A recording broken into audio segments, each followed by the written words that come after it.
Të dashur dëgjues të Radio Maris, ju ftojmë të ndiqni emisionin Lexo Biblën me ne, me komentim biblik nga Don Simo, pikpamje katolike.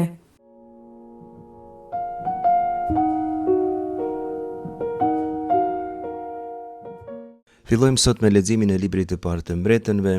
Do të lexojmë sot pjesë prej ciklit të Salomonit, kapitujt 1-11 të librit të parë të mbretërve. Leximin e tekstit do ta bëj Gabriela Popović nga famullia e Shëngjergjit në Ulqin, kurse katekezën për herë të parë tek Lexo Biblën me ne, Nikola Nik Hasanaj prej te Kisha Shënkollit në Shkodër.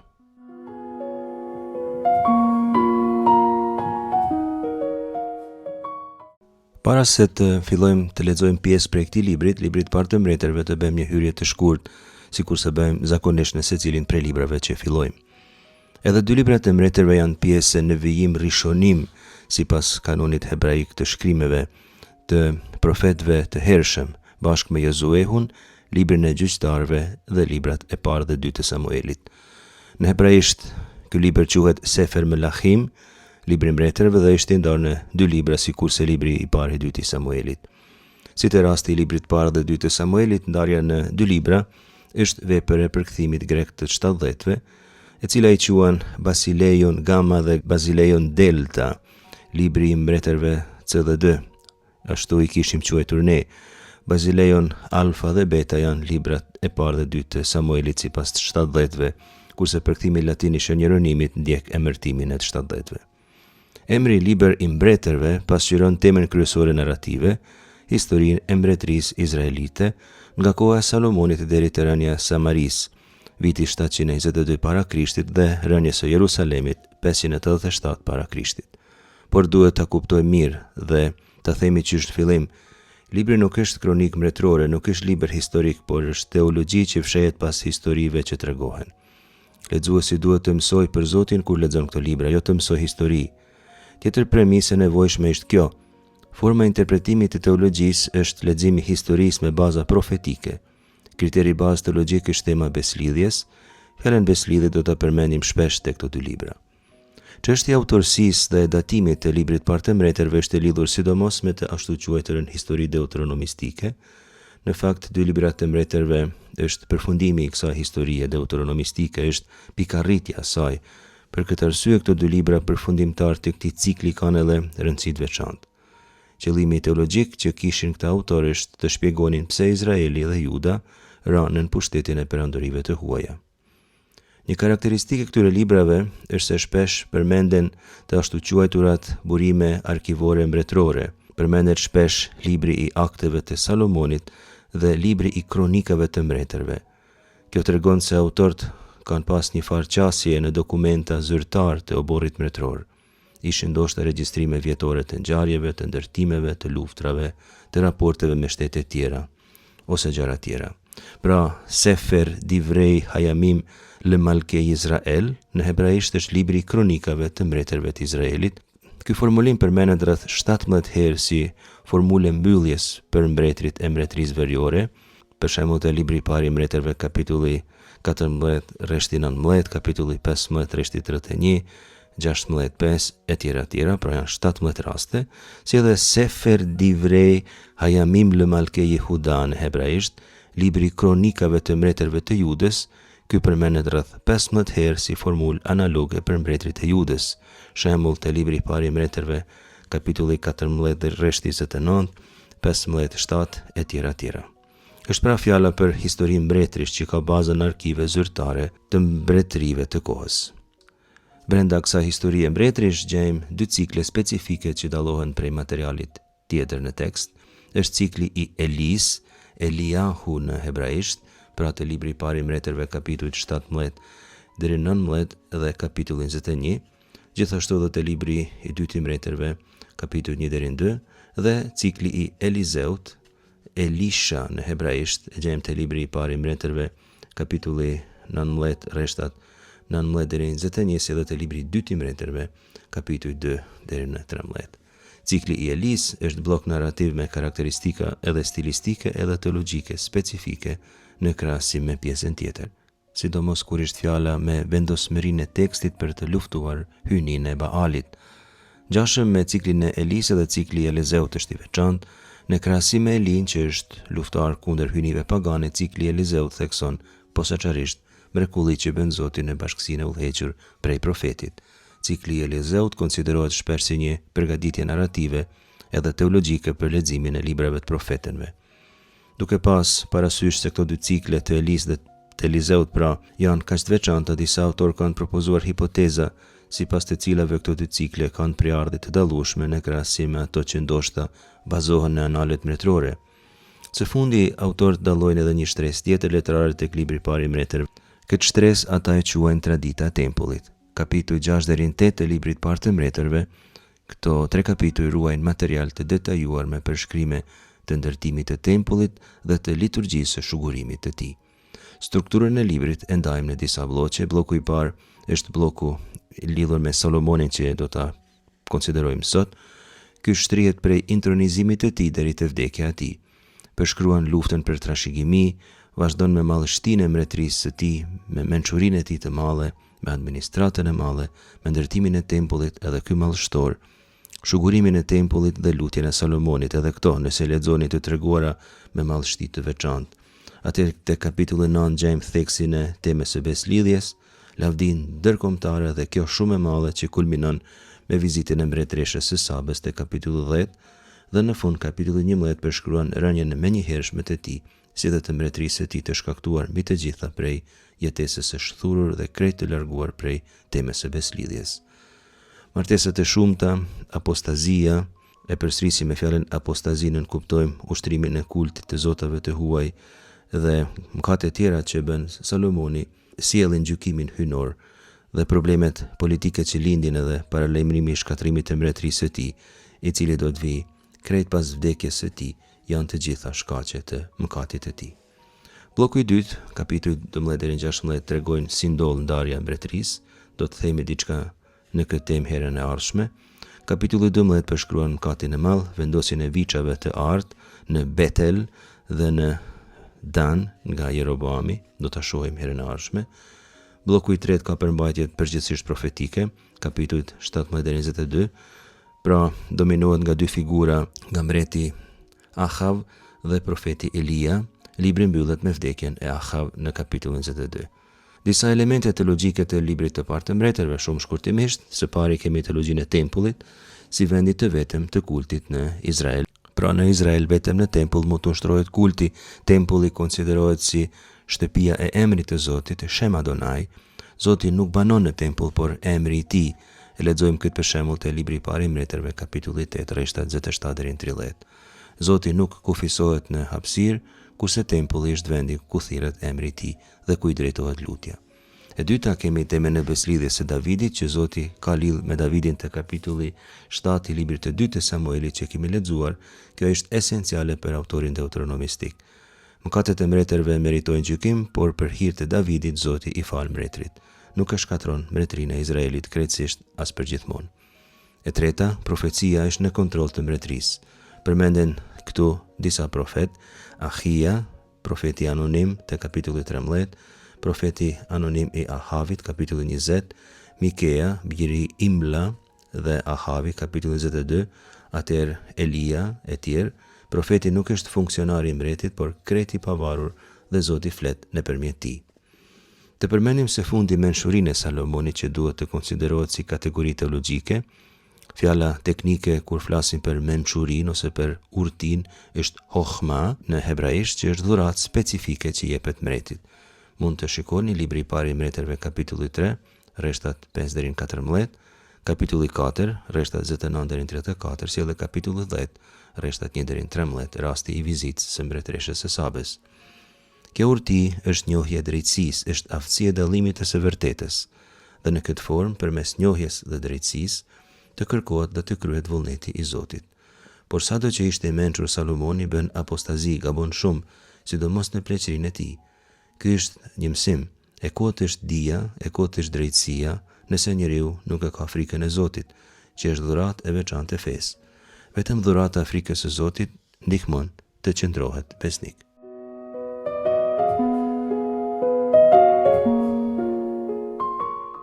Prej librit të parë të mbretërve, kapitulli 3, rreshtat 16 deri 22.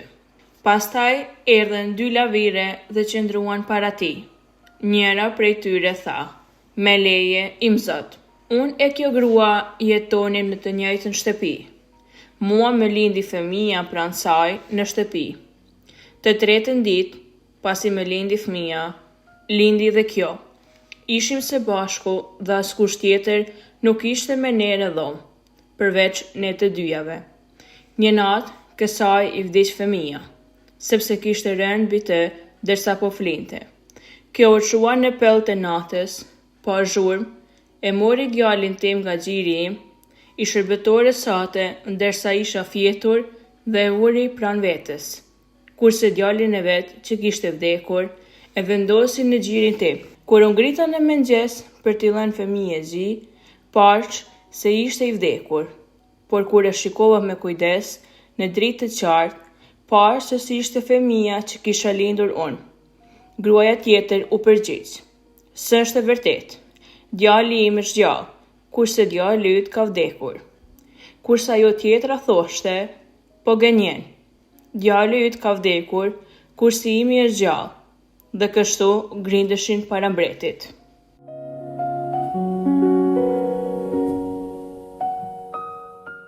Ky tregim paraqet skenën e famshme të gjykimit të 2 nënave. Ky është me pak fjalë konteksti në të cilin ndodhet tregimi. Salomoni kishte parë një ëndër në Gibeon, pra, ku Zoti kishte ofruar çka të donte dhe Salomoni kishte kërkuar lev shomea në hebraisht, një zemër që dëgjon fjalë për fjalë. Kuptimi i kësaj shprehje është zemër që i qëndron besnik e Zotit, është zemër që është e qëndrueshme, e dëgjueshme. Ai kërkon mençuri për të gjykuar popullin, kapitulli 3 rreshtat 5 deri në 14. Tregimi i 2 nënave që lexuam është ilustrim i kësaj mençurie. Këto 2 gra i paraqiten mbretit menjëherë pas ëndrës në Gibeon dhe kthimit të tij në Jerusalem. Thot kështu rreshti 15: Kur u kthye, qëndroi para arkës së beslidhjes së Zotit, kushtoi fli shkrumbimi, kushtoi fli pajtimi dhe u bëri gosti të gjithë shërbëtorëve të vet. Në atë kontekst, duket në pranitet të gjithë miqve, erdhen 2 lavire dhe qëndruan para tij, thot rreshti 16. Këto 2 gra ishin nashim zonot në hebraisht, ishin gra prostituta fjalë për fjalë. Fjala zona do me thonë prostitut pa as pak zbukurime. Kjo tregon edhe se ato vijnë nga margjinat e shoqërisë. Nuk duhet t'i dënojmë si mëkatare ne, sepse këtë teksti nuk e bën. Teksti paraqet si gra që kërkojnë drejtësi dhe po e kërkojnë te mbreti sepse ai ishte përgjegjësi i sigurimit të drejtësisë në Izrael. Ato ishin pa bashkëshort, pa status familjar. Asnjë dëshmitar nuk mund të konfirmojë versionin e njërës apo të tjetrës. Kishin met shtatzan të dyja, si duket banonin bashk të ushtronin në rthojza profesionin, bashk me të cilin jetonin në mënyrë të organizuar.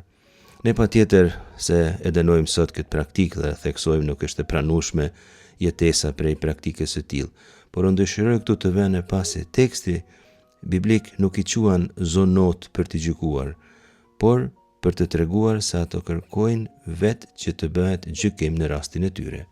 Ngjarja kishte ndodhur që gjatë natës në shtëpi, kur kanë qenë vetëm ato 2, mungesa dëshmitarve e shndron rastin në problem të veçantë. Teksti thot gjithashtu se ato ta amodna lë fanav qëndruan në këmbë para tij. Kjo skenë e shndron Salomonin në mbretin më të veçantë në botë. Ai duke qenë me miq e në fest, gjen kohë të kujdeset për këto 2 gra, për cilat nuk kujdesej askush, por gjithkush i shfrytëzonte. Pi Adoni, i thot e para në hebraisht, të lutem zotria im ose zoti im. Kështu zakonisht duhet me u drejtu mbretit me respekt. Është edhe një mënyrë se si fillohet biseda me qëllim që me hyrë në temë. Ajo krijon kontekstin e bisedës, i thot se banojnë në të njëjtën shtëpi, jo shëvot be vajit e khad, thot ajo, dhe se i ka lindur fëmia tek ajo shtëpi. Va eled ima va vajit. Por gjithçka mund të jetë e vërtet çka do të ketë ndodhur. 2 dëshmitar nuk janë të mjaftueshëm për një çështje të tretë, për të cilën asnjëra palë nuk ka interes, por nëse nuk ka, pa dëshmitar është e pamundur të sigurohet drejtësia. Kjo grua qysh në fillim I thot mretit se çka do që ka ndodhur pa pranitë të dëshmitarëve. Me thënë të vërtetën, qysh në fjalët e para të saja, një lexuesi të kujdesshëm I duket një fije dyshimt, fakti pra se thekson në formë implicite se vetëm ato dy ishin dëshmitare. Kjo thekson me forcë edhe të reshti 18, ishim së bashku dhe askush tjetër nuk ishte me ne në dhomë, përveç ne të dyjave. Kjo grua po bën çmosin që mbreti t'i besoj fjalës së saj, t'i besoj asaj, dhe thot kështu: Bajom ha shëlishi ditën e tretë pas lindjes, në një ditë të caktuar pra, në një ngjarje kohore shumë konkrete, ndodhi që ajo, kjo gruaja tjetër, ose gruas tjetër, Bajamot ben ha isha hazot, I vdiq djali kësaj gruaje, dhe I thot se Bajamot vdiq Laila, gjatë natës. Ajo tregon edhe arsyen e vdekjes, Asher shahva alav, sepse ajo ishte shtrirë për mite. Sugjerimi I kësaj gruaje është pra se duke fjetur nëna, kishte zënë fëmijën e vogël me trupin e vet. Ajo thekson se fëmia kishte fjet gjatë natës dhe kishte vdek gjatë natës. Edhe kjo thekson mungesën e dëshmitarëve, se pra nuk kishin kërkuar ndihmë, nuk kishin shkuar te ndonjë mjek e tjera. Vazhdon akoma me fol kjo grua. Edhe kjo është e dyshimt, flet vetëm ajo, flet shumë, jep shumë detaje, tregon edhe kohën edhe mënyrën e vdekjes së fëmijës, thekson se s'ka dëshmitar. Fjalët e shumta janë fukarallëk, kanë thënë, dhe edhe në këtë rast kjo shprehje tregohet krejt e vërtet. Ajo thot se gruaja va takom bë toh halaila. Gruaja, nëna e djalit, gruaja tjetër që nuk po flet, nëna e djalit kinse të vdekur, u qua në pikë të natës, bë toh halaila, derisa kjo që po fliste ka qenë duke fjetur. Çfarë ka bërë gruaja tjetër sipas fjalëve së saj? Thuhet në hebraisht va tikah et bëni me ecli, e mori dhunshëm si me të padrejt si tinz djalin tim prej krahut tim, me ecli. Kjo shprehje me ecli tregon imazhin fizik të afërsisë së nënës dhe foshnjës. Kanë fjet krah për krah, nëna me djalin e vet. Sipas gruas së parë, pra, gruaja tjetër, derisa ka qenë duke fjetur, shërptoria jote ka qenë në gjumë, gjumin e konsideron si justifikim sepse s'kishte mujtë të ndërhyjë sepse kishte qenë duke fjet. Por rrallë gjumi mund të jetë justifikim për çka do qoftë, sidomos për nënën me foshnjë 3 ditëshe. Kjo grua po mundohet të ndërtojë një skenar, por ne si lexues të kujdesshëm kemi filluar të kemi dyshim në të. Na duken shumë gjëra si trillime, janë shijet rrenave. Nuk është e lehtë me rrejt, sepse njeriu duhet të besojë rrenave të veta. Kjo sepse me qëllim që tjerë të besojnë është e nevojshme të flitet në mënyrë të besueshme. Përveç kësaj, njeriu kur rren duhet me majt mend rrenat, që është e vështirë, por sidomos duhet të bëj që rrenat kenë logjik, shpjegim të arsyeshëm. Nuk e di sa arsyeshme është të thuhet se nëna nuk është kujdes natën për beben 3 ditëshe, për shembull në tregimin që po lexojmë. Kjo e akuzon gruan tjetër që akoma nuk e ka hapur gojen, se në vend të djalit të saj, të gjallë ka vendosur në krah të saj djalin e vet të vdekur. Sipas saj, kolegja e vet kishte shkëmbyer fëmijët, pasi që të vetin e kishte zënë me trupin e vet. E bëjmë pyetjen logjike nëse ajo ka qenë duke fjetur, si po thot, si e di ajo se çfarë ka ndodhur tamam në dhomë? Kur ajo në mëngjes sipas tregimit të saj ka dashur të ushqejë djalin, çka me pa dhe hine në hebraisht, met, djali kishte vdekur. Met në hebraisht, ishte i vdekur. Mirë po natën nuk kishte vrejt gjanë në terr, thjesht kishte menduar se i kishte vdekur djali natën. Nuk thot se ju dhimt, ose diçka tjetër, ose se e zgjoj gruan tjetër në alarm, duket se deri në mëngjes kjo grua s'ka bërë asgjë. Por në mëngjes, ajo vazhdon, kur e shikova djalin në mëngjes, ai fëmijë nuk ishte djali im që kisha lindur. Lo haja vëni asher jalati. Nuk ishte djali im që kisha lindur. Gruaja mundohet të jetë e besueshme, thot se deshi të jap gji djalit, përdoret folja janak, që do të thonë pikërisht me dhënë gji, thot se pa prit mas I kishte vdek, edhe kjo thekson rrethana të mundura bashkë me një farë tronditje të natyrshme. Për të thënë se e ka shikuar djalin në mëngjes, përdoret folja bin, që fsheh në vete një farë pikëllimi, një farë vajtimi, ishte duke e shikuar djalin e vdekur dhe kështu duke ja pas ngulur syt, për një farë kohë vrejti se fëmia nuk ishte i tij. Nëna nuk e pranon me njëherë vdekjen, ajo egzaminon kush do t'jetë ky fëmijë dhe ky egzaminim e zbuloi të vërtetën. Vë hine lo haja vëni asher jallanti, dhe ja, çka me pa, fëmia që ishte aty i vdekur nuk ishte fëmia im. Ajo mundohet kështu të tregohet bindse, por prap biseda nuk ka shumë logjik. Nëna nuk ka nevojë të presë mëngjesin të njohë fëmijën e vet. Ajo s'ka bërë asgjë tër natën, por ka prit ditën. Edhe kjo është diçka e papranueshme nëse i kishte vdekur djali, por sidomos në mëngjes skenari i saj është i palogjikshëm. Është e vërtetë se gjitha bebet duke njësoj kur janë 3 ditëshe, por jo për nënën. Nëna nuk ka nevojë ta shikojë fëmijën e vet për një kohë të gjatë dhe pas një kohe të kuptojë se ai është fëmia i saj apo jo. Mirë po në këtë moment merr fjalën për herë të parë gruaja tjetër. Thot rreshti 22, s'është e vërtetë, djali im është gjallë kurse djali yt ka vdekur. Kurse ajo tjetra thoshte po gënjen, djali yt ka vdekur kurse imi është gjallë, dhe kështu grindeshin para mretit. Rreshti 22 është i formuar me 2 jo, me 2 lo në hebraisht, që kundërshton njëri tjetrin. Djali im është gjallë kurse djali yt ka vdekur, djali yt ka vdekur kurse djali im është gjallë. Jemi para një bllokimi juridik, 2 pretendime identike, asnjë provë jashtme, asnjë dëshmitar. Ligji i zakonshëm i Izraelit nuk mund të zgjidhë këtë rast. Thot teksti se kështu folen para mretit, por në fakt e para foli dhe e dyta nuk foli asgjë prej të parës, që nuk i jepte rast me fol. Shumë fjalë janë fukarallek, mreti këtë kuptoi, sikurse kemi kuptuar të gjithë edhe pa lexuar tregimin. Salomoni e zgjidh thjesht rastin. U thot ta ndajnë djalin përgjys për ta vënë në sprovë nënën e vërtet.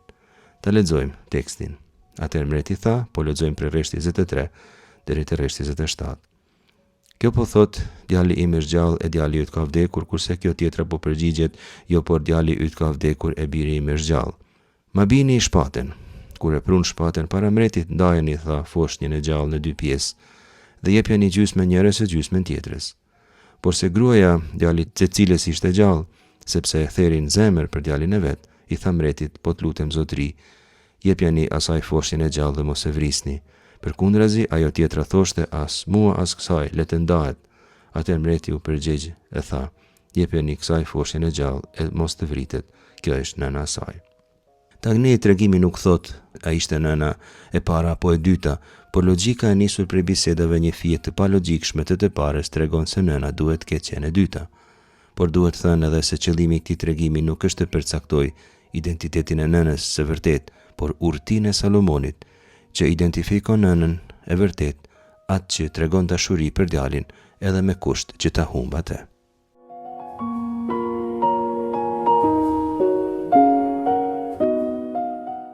Prej librit të parë të mbretërve, kapitulli 8, rreshtat 30 deri 34. Dhe njohu ta plotësosh lutjen e shërbëtorit tënd dhe të popullit tënd Izraelit, për çkado që të kërkojnë me lutje në këtë vend. Dëgjo prej vendit ku banon, prej qiellit, dëgjo e fal.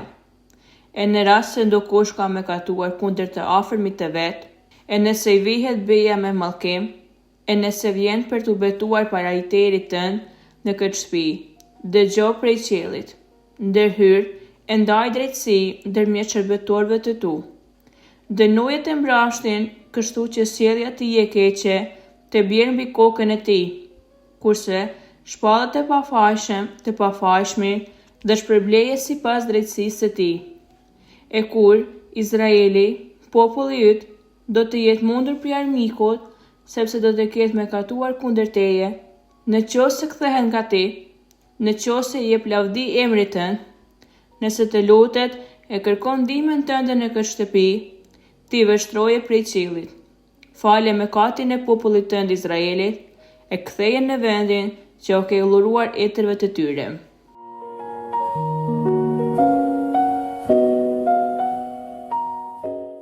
Libri i parë i mbretërve kapitulli 8 është një kapitull i njohur dhe i rëndësishëm i librit të parë të mbretërve, por edhe i krejt autorësisë deuteronomistike, sepse është i vetmi kapitull që në tërësinë e vet është i përbërë prej lutjes.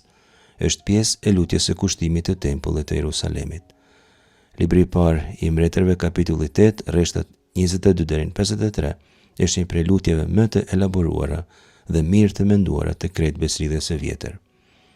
Të japim një kontekst ku ndodhet kjo lutje. Kapitulli 6 shpjegon ndërtimin e tempullit, kapitulli 7 ndërtimin e pallatit të mbretit, kapitulli 8 rreshtat 1 deri në 13 shpjegojnë sjelljen e arkës në tempull, dhe si përfundim kapitulli 8 rreshtat 14 deri në 21, mbreti Salomon te këto rreshta i drejtohet popullit me një fjalim shumë të bukur dhe mjaft të qartë. Lutja e Salomonit, që e gjejmë te kapitulli 8 rreshtat 22 deri në 53, ndahet prej studiosëve në dy pjesë. Pjesa e parë përbëhet prej rreshtave 22 deri në 30. Këto themelojnë teologjinë e emrit të Zotit dhe mundësinë që jepet njeriu të hyjë në marrëdhënie me Zotin nëpërmjet lutjes. Kurse rreshtat 31 deri në 53, që është pjesa e dytë e lutjes së Salomonit, zhvillojnë 7 skenar të ndryshëm të lutjes. Meqense po i numërojmë këto 7 skenare. Skenari i parë është mosmarrveshja ose fyrja ndaj të afërmit. I dyti është humbja në luftë për shkak të mëkatit. I treti është thatësira dhe mungesa e shiut. I katërti fatkeqësitë natyrore, murtaja dhe smundjet. I pesti si të konsiderohet lutja e një personi të huaj, që pra nuk është izraelit. E gjashta, dalja në luftë sipas urdhrit të Zotit, dhe e shtata rasti i robrisë dhe i mërgimit në një vend të huaj. Unë ju këshilloj të lexoni këto lutje pra të kapitullit 8 librit të parë të mbretërve, rreshtat 22 deri në 53. Tani të kthejmë tek rreshtat që kemi lexuar, janë pjesë e fillimit të lutjes në të cilën flet Salomoni për marrëdhëniet midis vëllezërve dhe sukseseve në betejë. Rreshti 30 thotë kështu: "Dënjohu ta plotësosh lutjen e shërptorit tënd dhe të popullit tënd Izraelit për çkado që të kërkojnë me lutje në këtë vend. Dëgjoj prej vendit ku banon, prej qiellit dëgjoj dhe fal. Dëgjoje lutjen e shërptorit tënd." Veshamata el tekhinat avdeha në hebraisht. Ndoshta është më mirë ta përkthejmë dëgjoje përgjërimin e shërptorit tënd. Fjala tekhina vjen prej rënjes Hanan, që do të thonë me pas mëshirë. Tekhina nuk është lutje formale, rituale, lutje që bëhet sepse është orari ose zakoni, por është lutje spontane që kërkon prej Zotit hir. Edhe fjala hir, hen në hebraisht, është në rrënjën e lutjes tekhina. Salomoni këtu pra paraqitet si një mbret i përvujt, krejt i varur prej hirit të Zotit, prej faljes së tij. Ai e di se ka ndërtuar tempullin, pallatin mbretëror, por asgjë s'ka vlerë pa hirin e Zotit dhe faljen e tij. Element tjetër të lutja e tij e gjejmë vetdijen e mbretit se përfaqëson mbretërinë dhe të gjithë anëtarët e saj.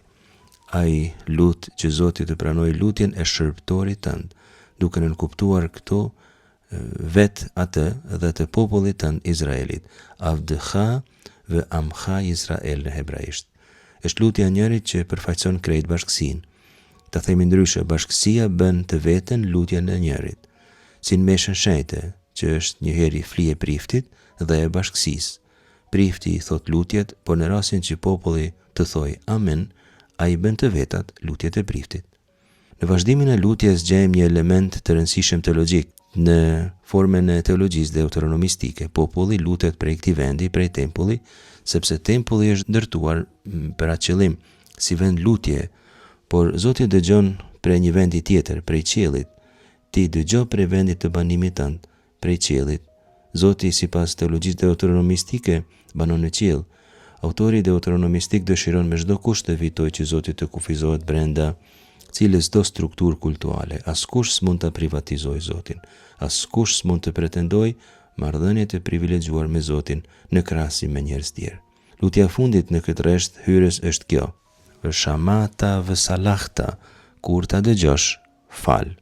Folja salah përdoret për të theksuar faljen e Zotit, faljen e mëkateve. Është folje që në Bibël i atribuohet vetëm Zotit. Njeriu mund të falë mëkatin në kuptimin e faljes së gabimit, nasa avon për shembull të arrijë pajtimin, por vetëm Zoti mundet me fal, siç nënkupton folja salah. Rreshti 31 paraqet rastin kur dikush mëkatnon kundër shokut. Duke trajtuar temën e mëkatit, autori menjëherë thekson mëkatin ndaj shokut si mëkatin kryesor. Dhe nëse shoku i betohet me mallkim, kështu është formulimi klasik hebraik, vënasa vo ala lëha aloto, tregon betimin e personit në rast të mungesës së dëshmitarëve. Dëgjo nga qielli, vepro dhe gjyko. Zoti dëgjon, shama, vepron, asa, gjykon, shafat. Me qëllim që fajtori të dënohet dhe i drejti të shpallet i pafajshëm. Edhe këtu pra gjejmë temën që gjetëm te kapitulli 3, mungesa e dëshmitarëve. Kush sjell drejtësi në mungesën e dëshmitarëve? Drejtësinë e përfundimtare e sjell Zoti, sepse Zoti sheh gjithçka që ndodh. Ai nuk ka nevojë për dëshmitar. Ai sheh gjithçka. Gjejmë këtu pra një antitezë evidente midis të keqit dhe të drejtit, qartësisht të formuluar prej tekstit, por edhe një antitezë tjetër që nuk është aq evidente, dallimi midis Zotit dhe njeriut kur është fjala për të sjellë drejtësi. Vetëm Zoti është në gjendje të sjellë drejtësi të plotë. Zoti del këtu si gjykatësi ideal, vetëm ai mund të sjellë drejtësi të plotë. Rishti 33 sjell rastin e mundur që shpesh është përsërit tek letërsia deuteronomistike, që armiku ta mund Izraelin për arsye të mëkatit të Izraelit, por pastaj Izraeli të pendohet dhe të kërkoj falje. Ti atëherë dëgjo prej qiellit. Lutja këtu është që Zoti të ketë mëshirë, por vetëm kur populli të pendohet dhe të kërkoj falje. Në hebraisht gjejmë këtë formulim: vë salahta lë khatat amcha Izrael. Fale mëkatin e popullit të Izraelit. Fjala teknike hebraike për të thirrur mëkatin është khatat. Folja me mëkatnu është khata. Fjala khata përshkruan mëkatin që bëhet atëherë kur thehet beslidhja. Mëkatin khatat, sikurse kemi thënë, vetëm Zoti e fal, vetëm ai kryen salah. Edhe në këtë kuptim Zoti është gjykatësi ideal. Së fundi, si pjesë përbërëse të faljes së Zotit, kemi elementin e kthimit të popullit në tokën që Zoti ua ka dhënë etërve të tyre. Në rastin e pendimit, pra Zoti nuk e mban dënimin për jetë, por i rri besnik premtimit që i ka dhënë popullit. Si përmbledhje, së pari nga ana teologjike, ky kapitull është shumë i rëndësishëm sepse thekson qartësisht teologjinë që kemi quajtur teologjia e emrit të Zotit. Nuk është i vetmi tek tregimi deuteronomistik këtu, por këtu qartësisht theksohet se Zoti banon në qiell. Ai dëgjon nga qielli, ai prej atje sjell drejtësi.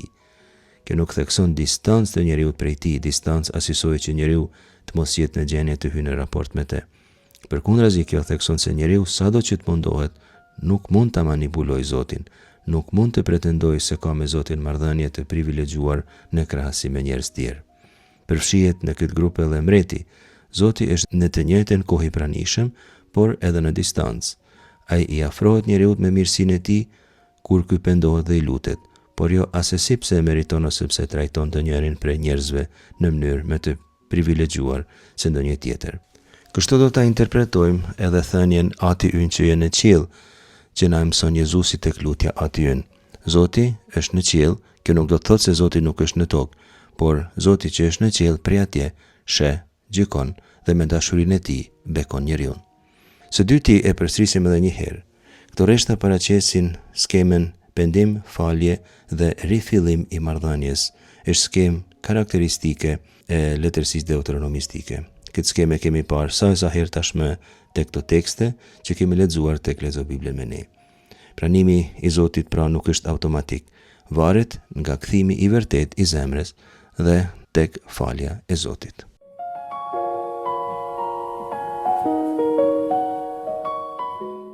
Mbreti Salomon dashuroi shumë gratë e huaja, përveç bijës së faraonit, edhe Moabite, Amonite, Idumease, Sidonite dhe Hetease. Bija popujsh për të cilat u tha Zoti bijve të Izraelit: mos hyni tek ato, as prej tyre të mos hyjnë te bijat tuaja, sepse s'ka dyshim që do t'i kthejnë zemrat tuaja t'i ndiqni zotat e tyre. Me të tilla u lidh Salomoni me dashuri. Kishte 700 gra, pothuajse mbretëresha e 300 shemra. Gratë ja prishën zemrën. Dhe kur Salomoni u plak, gratë e tija ja prishën zemrën, e ndoqi hynit e huaja, dhe zemra ti nuk i përkiste më plotësisht Zotit hyjt e tij, sikurse zemra Davidit, babait e tij. Salomoni ndiste Astarten, hyneshën e Sidonëve e Melkomin, illullin e Amonëve. Kështu, Salomoni bëri çka nuk i pëlqente Zotit dhe nuk i qe besnik Zotit, sikurse që Davidi, babai i tij.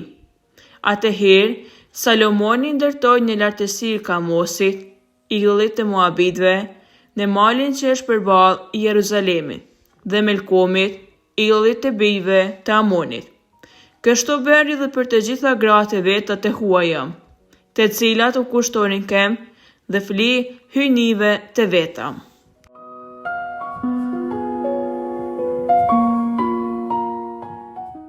Leximi që sapo dëgjuam mirret prej librit të parë të Mbretërve, kapitulli 11, rreshtat 1 deri në 8. Është pjesë e kapitullit të fundit që libri i parë i Mbretërve i përkushton Salomonit. Konteksti letrar përshkruan kulmin e madhështisë së Salomonit. Mjafton të shikojmë kapitullin 10, por edhe kapitujt tjerë theksojnë me këtë madhështi. Kur e viziton mbretëresha e Sheva, mbretëresha e Sabes, shfaqet lavdia e madhe ndërkombëtare e tij. Ti lexojmë do rreshta prej te kapitulli 10.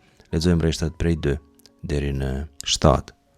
Ajo erdhi në Jerusalem dhe me një ndjekësori të madhe shumë, me pasuri, me deve të ngarkuara, me era të mira, me shumë arë dhe gur të paçmueshëm, erdhi te Salomoni dhe bisedoi me të për gjithçka që kishte në zemrën e saj.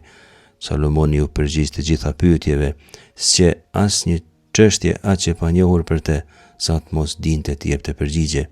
Duke parë mbretëresha e Sabes dijen e Salomonit, shtëpinë, pallatin që kishte ndërtuar, ushqimet në tryezën e tij, banesat e obortarëve, fisnikrinë e mëkëmësve të tij, petkat e tyre, verqicit, flitë e shkrumimit që i kushtonte në shtëpinë e Zotit, meti pa frym.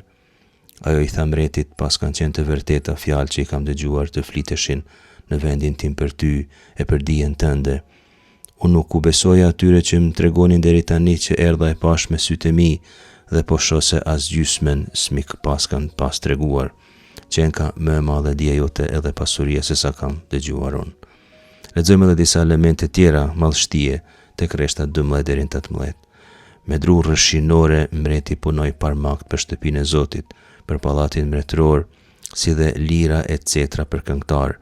Kur më nuk u sollën aq dru rëshinore, as nuk u pa deri tani.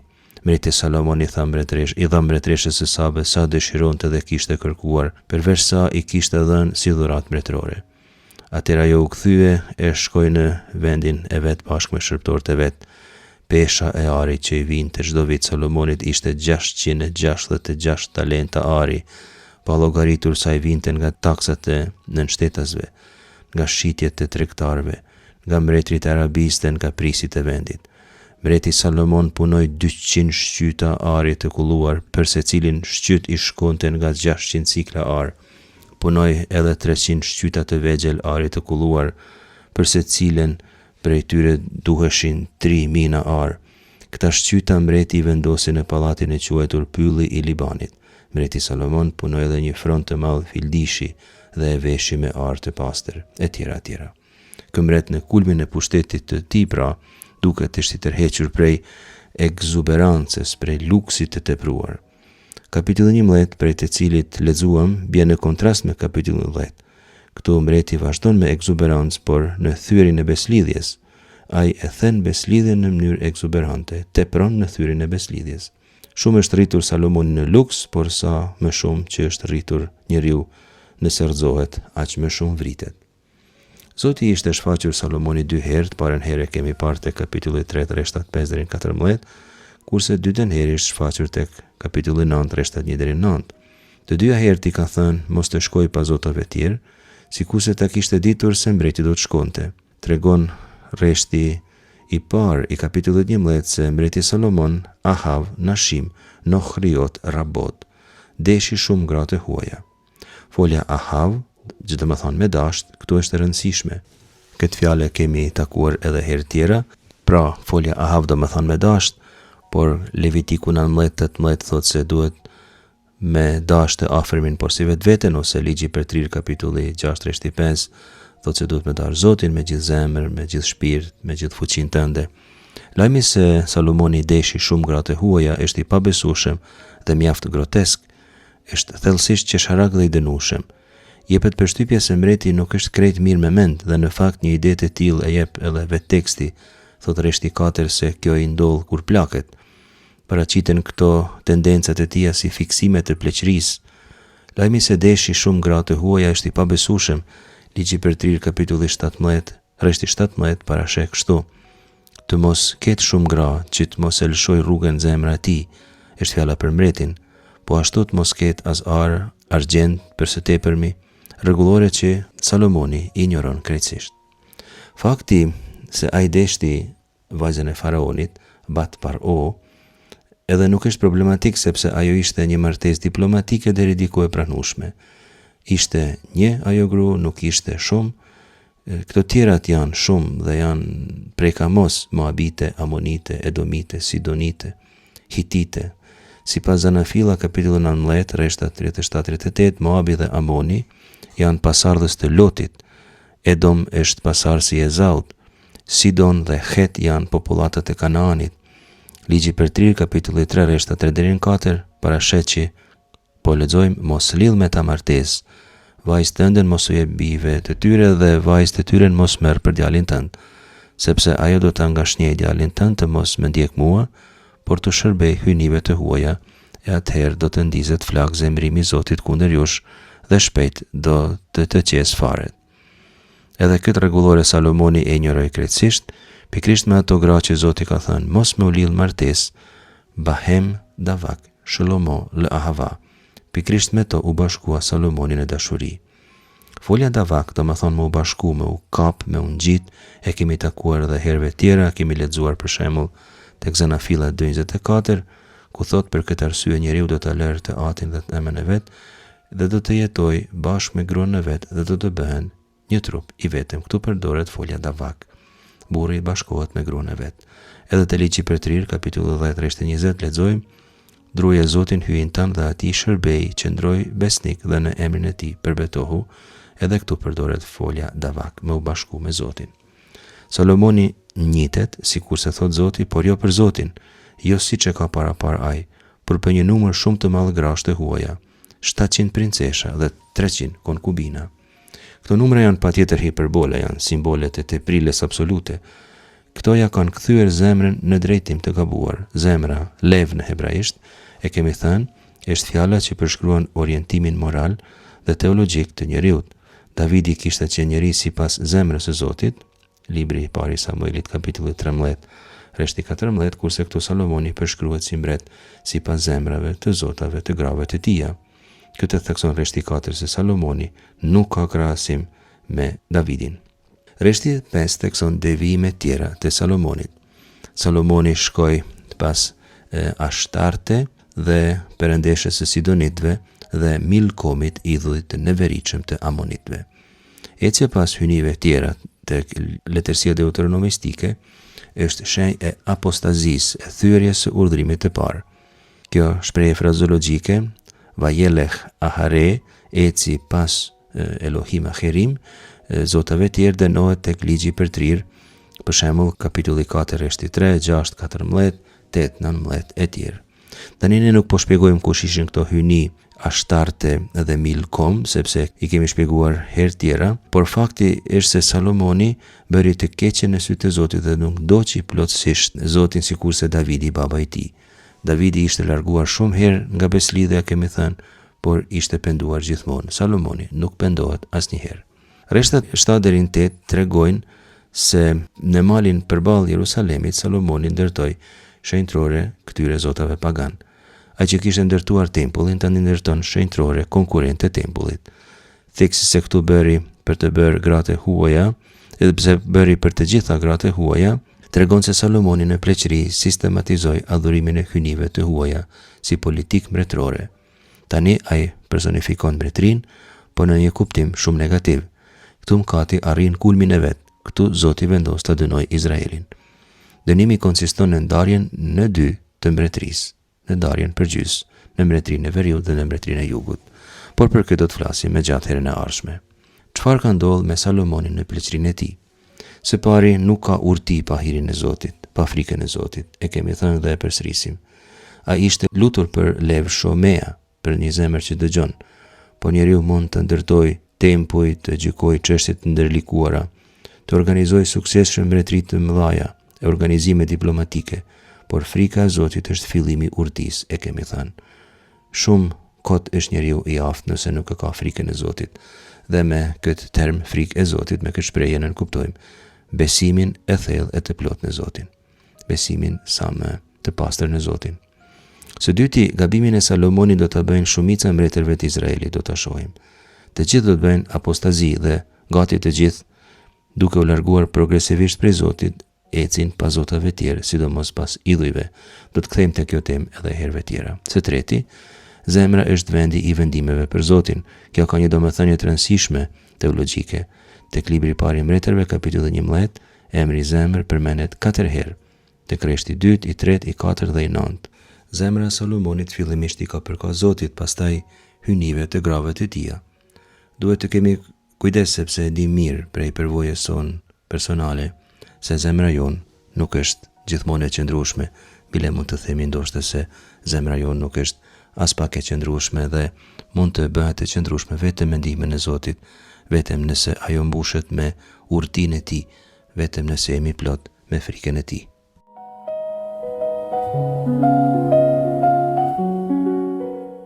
Sot do të bëjmë katekezën e librit të mbretërve të parë, kapitulli 1 deri në kapitullin 11. Kena me udhëtu në për një histori të bukur të shkrimit shenjtë. Kjo është një histori e mbretit Salomon, djalit të Davidit. Është një histori që fillon si një tregim i mrekullueshëm, plot me dritë, me bukurinë e vet, por që përfundon me një mesazh të fortë dhe drithërues për jetën e secilit prej nesh. Në fillim të librit, ne shohim që Zoti i shfaqet Salomonit në ëndër edhe i ban një ofertë të jashtëzakonshme. Në këtë ofertë fillon komplet historia e këtij shkrimi.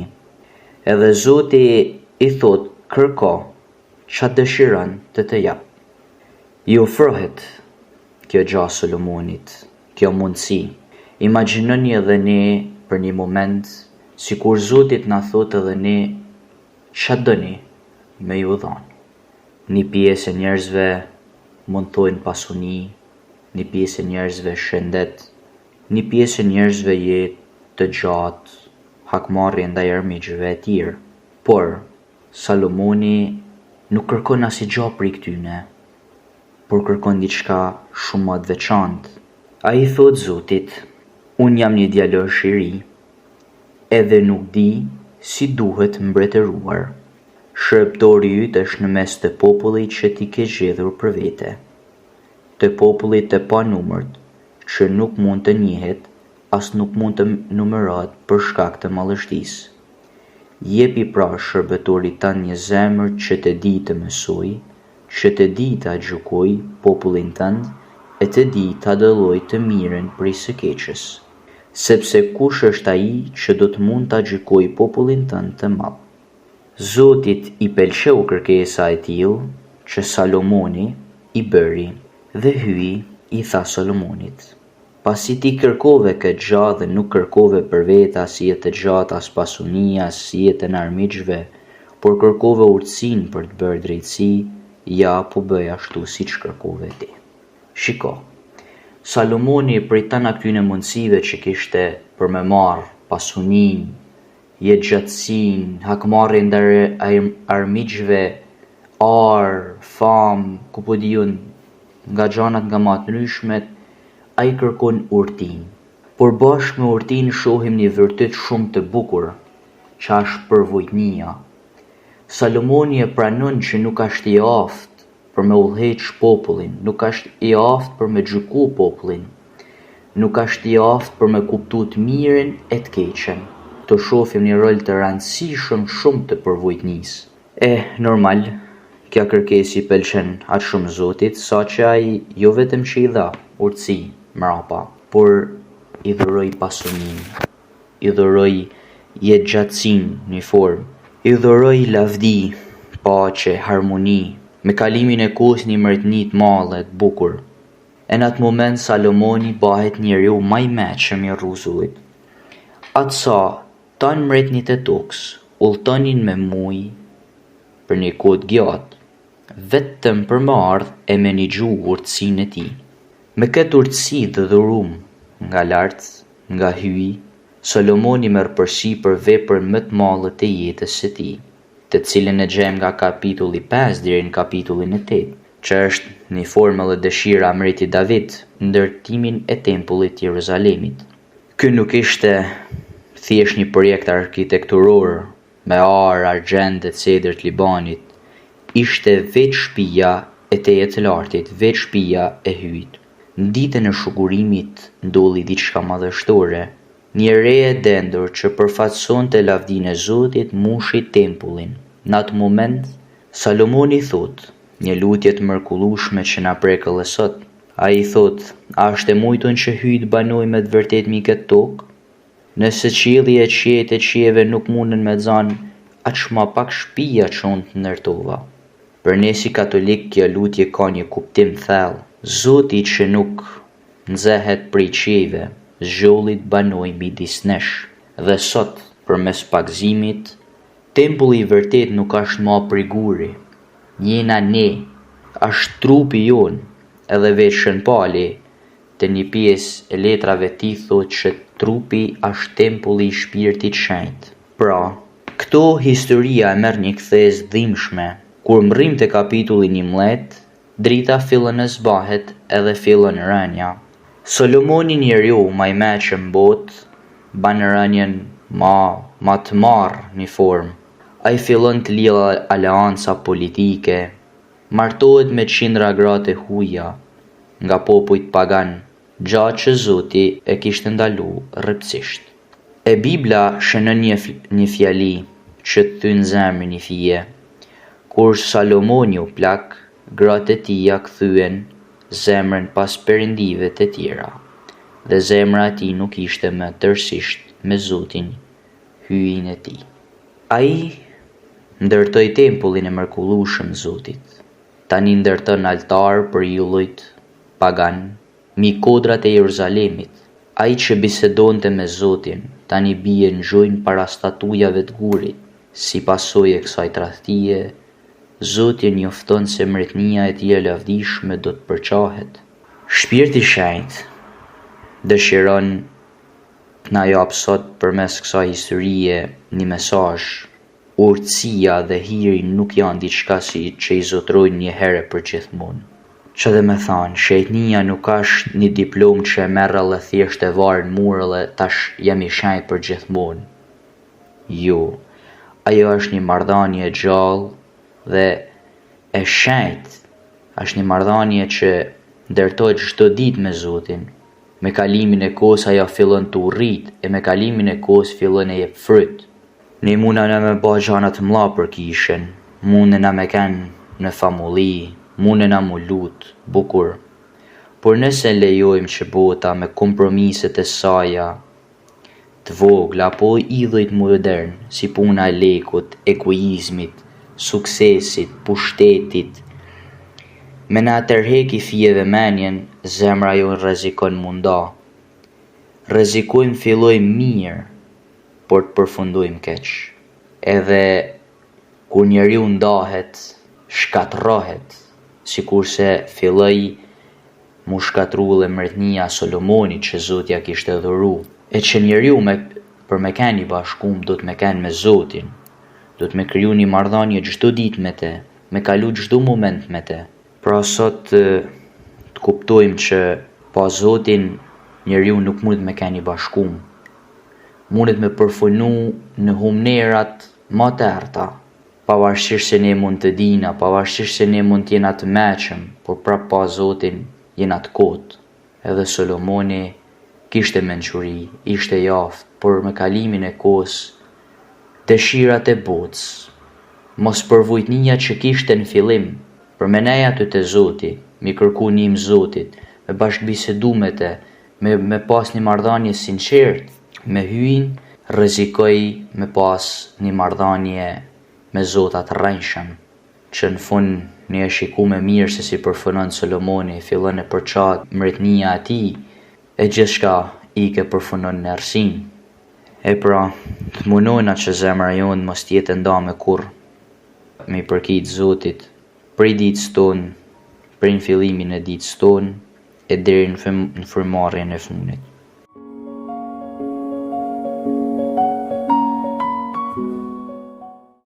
Në takimin e ardhshëm, lexo Biblën me ne, do të lexojmë mbi ndarjen përgjys të mbretërisë së Izraelit, mbi përçarjen e plotë të saj. Do të lexojmë pra pjesë prej librit të parë të mbretërve, kapitulli 12 deri në 16. Nëse doni lexoni të shtëpia se do t'i kuptoni më mirë. Për sot ju falenderojmë shumë për vëmendjen tuaj. Zoti ju bekoft.